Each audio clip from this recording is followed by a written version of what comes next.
Morning student, today we will start course of mathematics for MSTCT।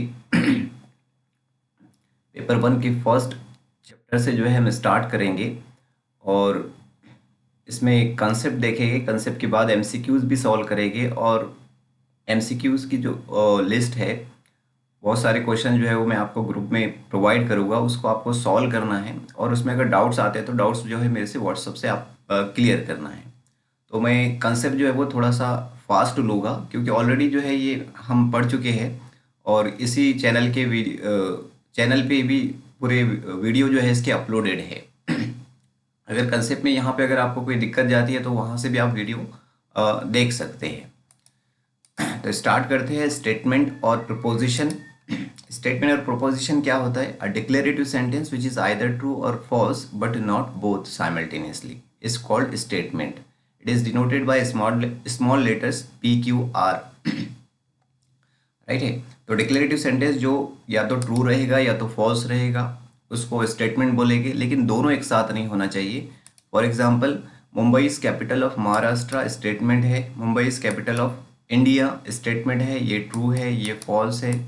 Mumbai is capital of Maharashtra and India, ये simultaneously मैंने दोनों एक साथ आ रहा है, मीन्स ये स्टेटमेंट नहीं रहेगा। राइट है।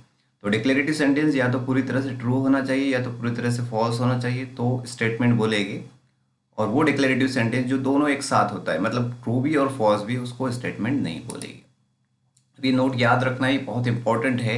एमसीक्यूज जो है वो बहुत सारे इस पर बनते हैं, ये आपको ध्यान रखना है कि इम्परेटिव सेंटेंस में जिसमें रिक्वेस्ट ऑर्डर हो, एक्सक्लेमेटरी सेंटेंस एक्सक्लेमेटरी मार्क्स ही आता है, राइट है, interrogative sentence, open sentence are not statement. ये जो 4 टाइप्स के स्टेटमेंट है, सेंटेंस है, ये स्टेटमेंट नहीं होते। राइट है। All mathematical formula are statement, सारे मैथमेटिकल फॉर्मूले जो है वो स्टेटमेंट होते हैं। मैथमेटिकल इक्वेशन जो भी टू फॉर्मूले है वो सारे के सारे स्टेटमेंट रहेगी। ठीक है। तो ये 4 याद रखना है आपको। इसमें ओपन सेंटेंस क्या होता है वो मैं आपको आगे बताऊंगा। नेक्स्ट है ट्रूथ वैल्यू। स्टेटमेंट अगर ट्रू रहेगा तो उसकी ट्रूथ वैल्यू को कैपिटल टी से डिनोट करते हैं। स्टेटमेंट अगर फॉल्स रहेगा तो उसकी ट्रूथ वैल्यू को एफ से डिनोट करते हैं। ओपन सेंटेंस, राइट है, ओपन सेंटेंस जो स्टेटमेंट नहीं होता है। राइट है। The statement whose truth value is depend upon the situation is called open sentence. Right है। यहाँ पे स्टेटमेंट नहीं होना, यहाँ पे सेंटेंस होना चाहिए। द सेंटेंस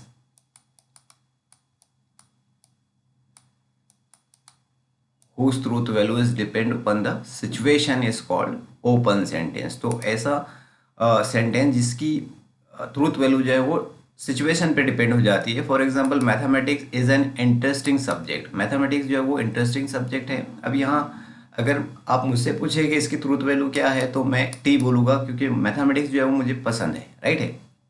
तो मैं बोलूँगा mathematics is an interesting subject.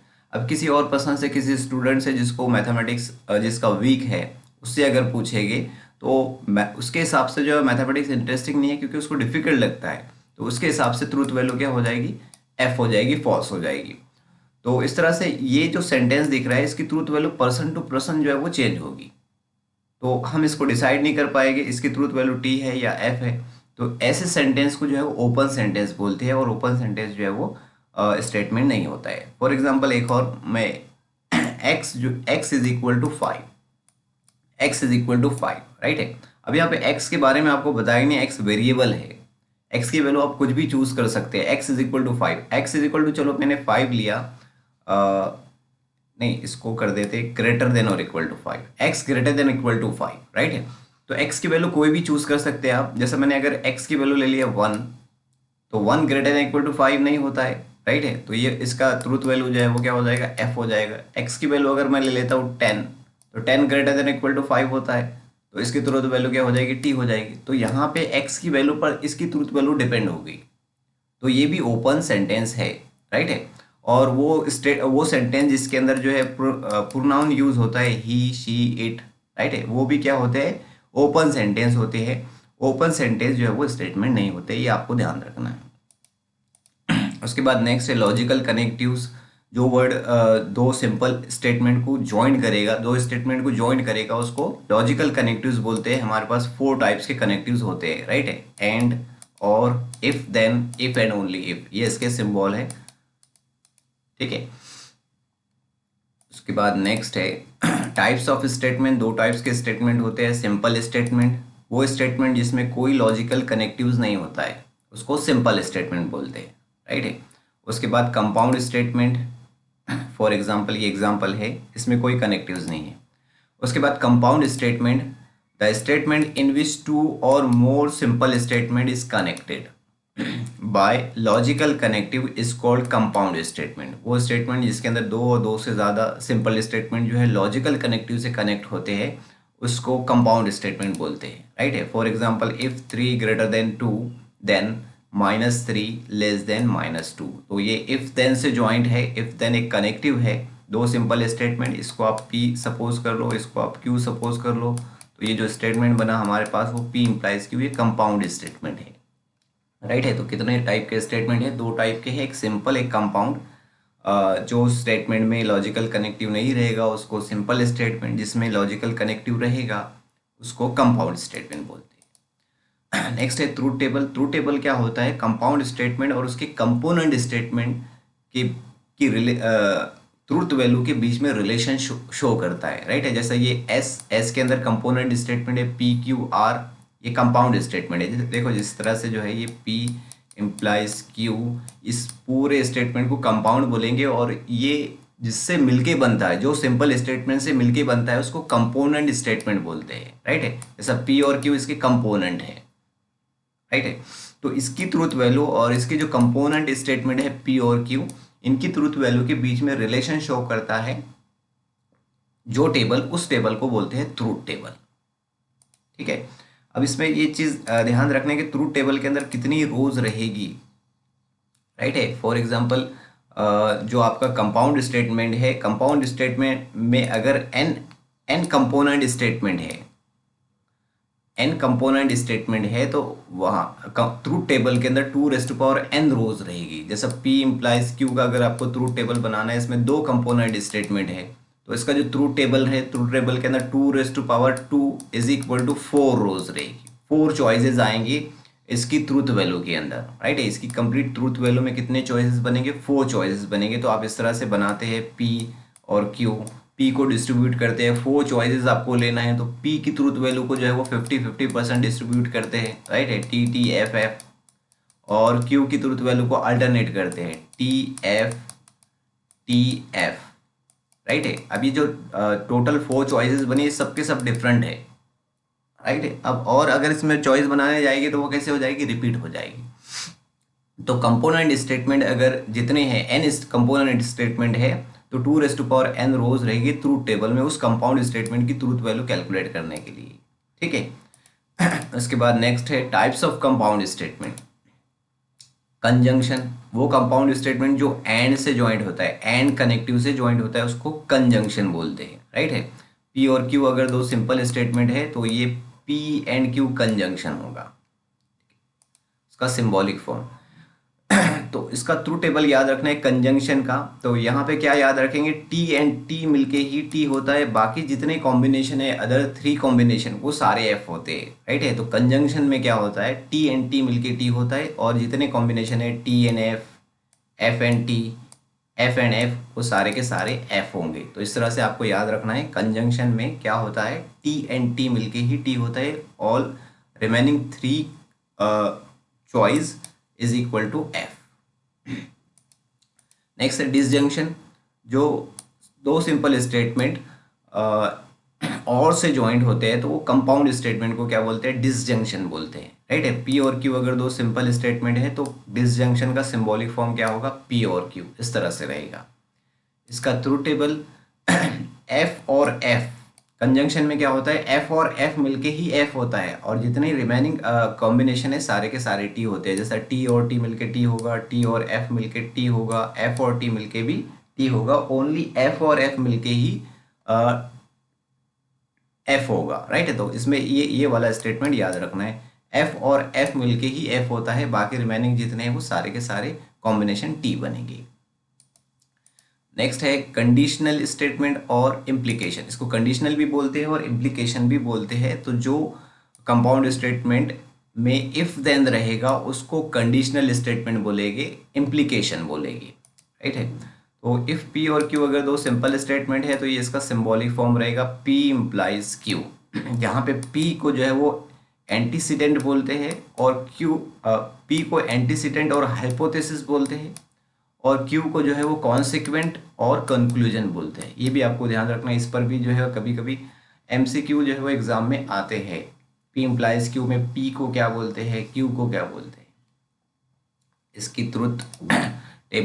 Truth table किस तरह से याद रखेंगे, T implies F, T implies F मिलके ही एफ होता है और बाकी रिमेनिंग जितने कॉम्बिनेशन है वो सारे टी होते हैं, राइट है। तो P T implies F, T implies F ही एफ होगा, बाकी रिमेनिंग कॉम्बिनेशन कितने होंगे, टी हो गए। टी इम्प्लाइज टी टी होगा, एफ इम्प्लाइज टी टी होगा, एफ इम्प्लाइज एफ मिलके भी टी होगा। Only T implies F is equal to F बनेगा। उसके अलावा पी इफ देन के अलावा भी जो कंडीशनल स्टेटमेंट है ये वर्ड भी उसके अंदर यूज होता है। P is sufficient for Q, Q is necessary for P, P implies Q, Q follows from P, P only if Q. तो ये भी आपको ध्यान रखना है, कंडीशनल स्टेटमेंट में ये सारे भी आ सकते हैं। P is sufficient for Q मतलब वो कंडीशनल स्टेटमेंट है। तो ये सारे 5 टाइप्स जो है इसके ये भी याद रखना है। नेक्स्ट है बाय कंडीशनल स्टेटमेंट। जो कंपाउंड स्टेटमेंट में इफ एंड ओनली इफ होता है, इफ एंड ओनली इफ, तो उस कंपाउंड स्टेटमेंट को क्या बोलते हैं, बाय कंडीशनल और इक्विवेलेंस स्टेटमेंट। तो ये इसका सिंबॉलिक फॉर्म है। पी और क्यू अगर दो सिंपल स्टेटमेंट है तो पी डबल इम्प्लाइज क्यू का ये सिंबॉलिक फॉर्म इस तरह से रहेगा। उसके बाद जो है इसका ट्रूथ टेबल याद रखना है आपको। ट्रूथ टेबल में क्या है, अगर दोनों पी और क्यू की दोनों की ट्रूथ वैल्यू अगर सेम है, चाहे वो टी हो चाहे वो एफ हो, तो इसका जो रिजल्ट आता है वो टी आता है, ट्रू आता है, राइट है।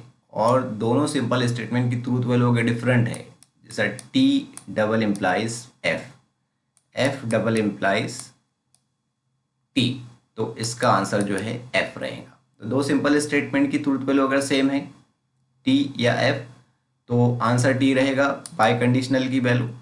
और अगर डिफरेंट ट्रूथ वैल्यू रहेगी तो एफ रहेगा। तो ये तो बहुत आसानी से आप इसको याद रख सकेंगे, ठीक है। उसके बाद नेक्स्ट है निगेशन। निगेशन मतलब निगेटिव सेंटेंस, राइट है। ये इसका सिंबॉलिक फॉर्म है।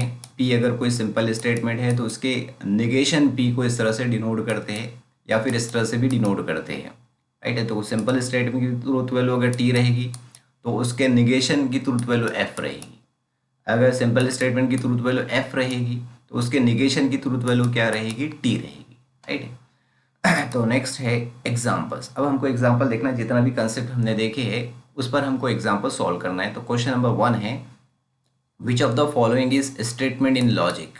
फर्स्ट है what a wonderful day, exclamatory sentence है, स्टेटमेंट नहीं रहेगा। शट अप एक्सक्लेमेटरी सेंटेंस है, ये भी स्टेटमेंट नहीं रहेगा।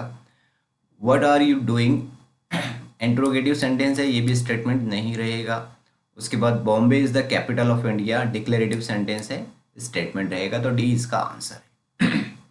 सेकंड एग्जांपल है which of the following is a statement in logic, go away, ये इंपेरेटिव सेंटेंस है, इसमें ऑर्डर है।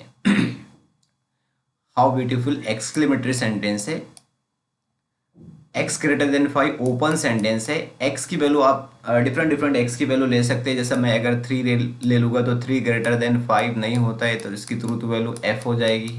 एक्स की वैल्यू मैं जो है 6 ले लेता हूँ, 6 ग्रेटर देन 5, तो 6 ग्रेटर देन 5 होता है, इसकी ट्रूथ वैल्यू टी हो जाएगी। तो एक्स की वैल्यू जैसे जैसे चेंज करेंगे तो ट्रूथ वैल्यू भी इसकी जो है वो चेंज होती जाएगी। तो ऐसे सेंटेंस को क्या बोलते हैं, ओपन सेंटेंस। तो ये ओपन सेंटेंस है, स्टेटमेंट नहीं रहेगा। 2 is equal to 3 mathematical equation है, ये स्टेटमेंट रहेगा, हालांकि इसकी ट्रूथ वैल्यू कैसी है, एफ है। Next the connective in the statement earth revolves around the sun and moon is a satellite of earth. तो एंड इसमें कनेक्टिव्स है। कनेक्टिव आपको बोला है कि कनेक्टिव क्या है इस स्टेटमेंट में, तो एंड इसके अंदर कनेक्टिव है। और भी होता है लेकिन और जो है वो कनेक्टिव स्टेटमेंट में नहीं है। अर्थ और सन तो कनेक्टिव्स नहीं होते, राइट है। उसके बाद नेक्स्ट है संडे इज अ हॉलीडे, ये पी स्टेटमेंट बताया है। Ram does not study on holiday. The symbolic form of statement Sunday is a holiday. Sunday is a holiday P, बीच में है and Ram studies on holiday. देखो Q statement क्या है, Ram does not study on holiday, right है। और ये इसका negative sentence है, राम स्टडीज ऑन हॉलीडे, मतलब ये निगेशन क्यू होगा, राइट है, negation P and negation Q. तो ए इसका करेक्ट आंसर। नेक्स्ट है पी स्टेटमेंट दिया है आपको, Rohit is tall, Rohit is handsome, then the statement Rohit is tall, ये हो गया हमारा पी, राइट है, ये पी मैं यहाँ पे लिख लेता हूँ, बीच में है और, उसके बाद he is short, Rohit is toll जो है हमारा पी स्टेटमेंट है, तो रोहित ही इज शॉर्ट मतलब कौन सा स्टेटमेंट होगा, नेगेशन पी, एंड उसके बीच में है एंड हैंडसम, हैंडसम मतलब Rohit is handsome, Rohit is handsome कौन सा स्टेटमेंट है, क्यू। देखो ये हो गया आपका P और नेगेशन P एंड Q, तो ए इसका करेक्ट आंसर। नेक्स्ट है P स्टेटमेंट है राहुल इज फिजिकली डिसेबल, और Q स्टेटमेंट है Rahul stood first in the class, then the statement in spite of physical disability Rahul stood in the class first, इसका symbolic form आपको बताना है, right है। तो देखो ये स्टेटमेंट का सिंबॉलिक फॉर्म जो है वो कैसे बनाएंगे, इसके अंदर तो कनेक्टिव ही नहीं दिख रहा है, इसको रिकंस्ट्रक्ट करेंगे, इस तरह से रिकंस्ट्रक्ट करेंगे कि इसका मीनिंग चेंज नहीं होना चाहिए। जिस तरह से मैं लिखता हूँ देखो, इन spite of physical disability Rahul stood first in the class, तो ये स्टेटमेंट को आप ऐसे भी लिख सकते हैं, राहुल इज फिजिकली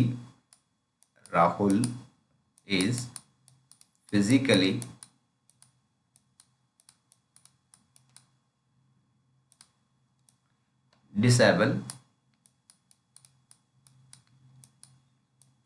एंड या फिर एंड की जगह आप एज वेल एज जो यूज होता है वो एंड के लिए ही यूज होता है, as well as he stood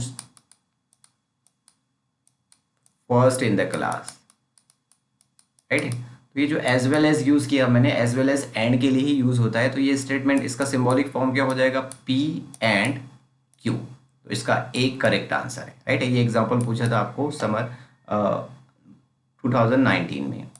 next example number 7, ये 13 का एग्जांपल है, boys are playing, Q statement है boys are happy, the equivalent form of compound statement, इसका कंपाउंड स्टेटमेंट का इक्विवेलेंट फॉर्म मतलब सेंटेंस के फॉर्म में लिखना है, ये सिंबॉलिक फॉर्म में है। तो पी स्टेटमेंट है बॉयज आर प्लेइंग, तो नेगेशन पी स्टेटमेंट क्या होगा, बॉयज आर नॉट प्लेइंग, उसके बाद है और, तो देखो यहाँ पे बॉयज आर नॉट प्लेइंग और आगे है और, उसके बाद है क्यू, क्यू क्या है, boys are happy, they are happy, तो ये करेक्ट आंसर है, ये इसका सेंटेंस ये जो है इसका स्टेटमेंट फॉर्म में है, बॉयज आर नॉट प्लेइंग और दे आर हैप्पी, और बाकी जो बी सी डी है ये इसके रॉन्ग आंसर है।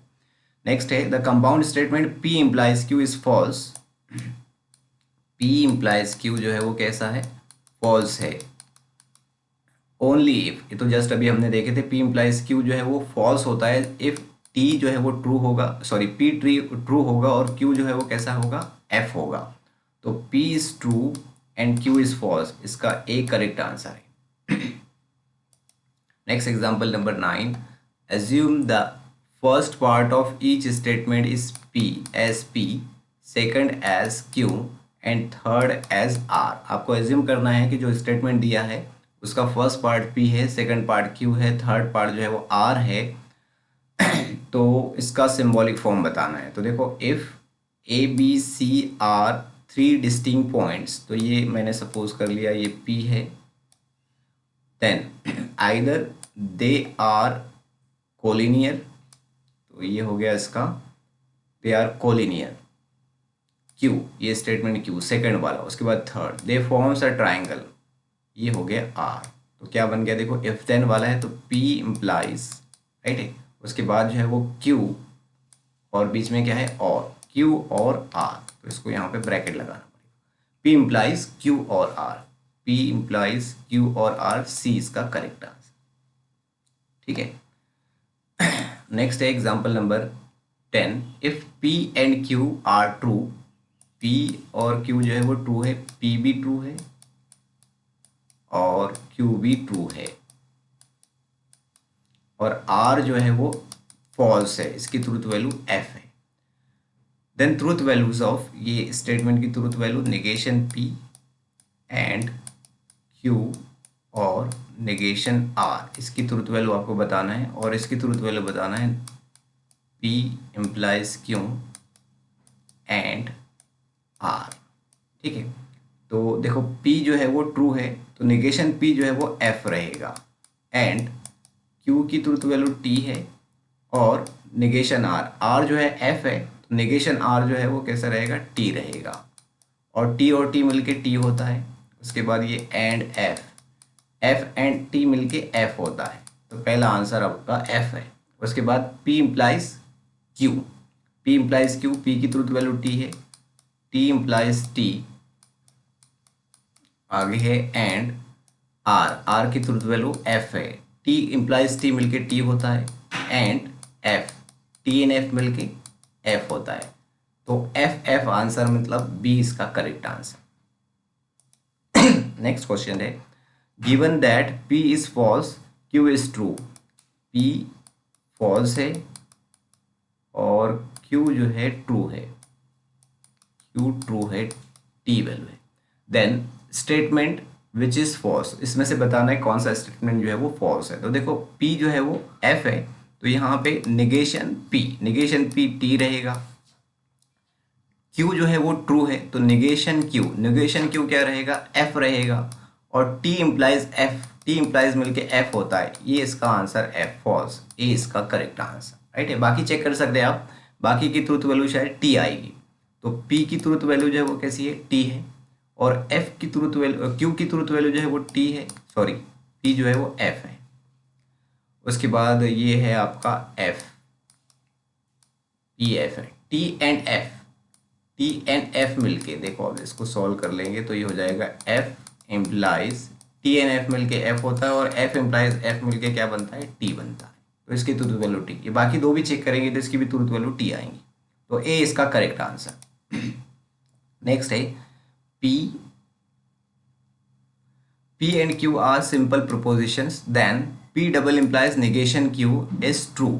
तो देखो ये P double implies negation Q जो है वो ट्रू है, तो आपको बताना है कि P और Q की ट्रूथ वैल्यू क्या होगी, राइट। ये ट्रू है तो ये दो ही कंडीशन में ट्रू हो सकता है, डबल इम्प्लाइज, या तो ये दोनों की ट्रूथ वैल्यू जो है वो T हो, या तो दोनों की ट्रूथ वैल्यू कैसी हो, F हो, राइट है।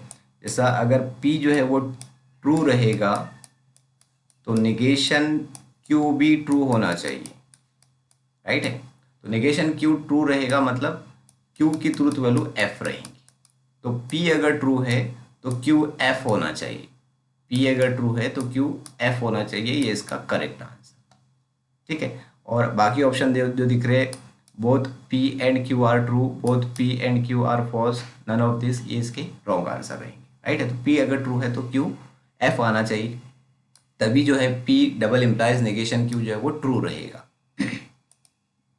नेक्स्ट क्वेश्चन है, if P Q R are simple statement and P and Q and R is true, तो देखो ये ट्रू दिया है, P एंड Q एंड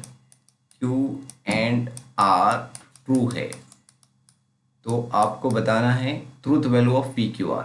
तो इसको आप ये पूरे ब्रैकेट को एक स्टेटमेंट और ये पूरे ब्रैकेट को एक स्टेटमेंट, तो ये बन गया आपका कंजंक्शन। तो कंजंक्शन कब ट्रू होता है, ओनली एक ही कंडीशन होती है, T एंड T मिलके T होता है, तभी वो इक्वल टू ट्रू आंसर आता है। तो ये ब्रैकेट की ट्रूथ वैल्यू भी T है और ये ब्रैकेट की ट्रूथ वैल्यू भी T है, और इसमें भी कंजंक्शन है, राइट है। तो ये ब्रैकेट की वैल्यू ट्रूथ वैल्यू कब T रहेगी, जब P और Q दोनों के दोनों T रहेगी।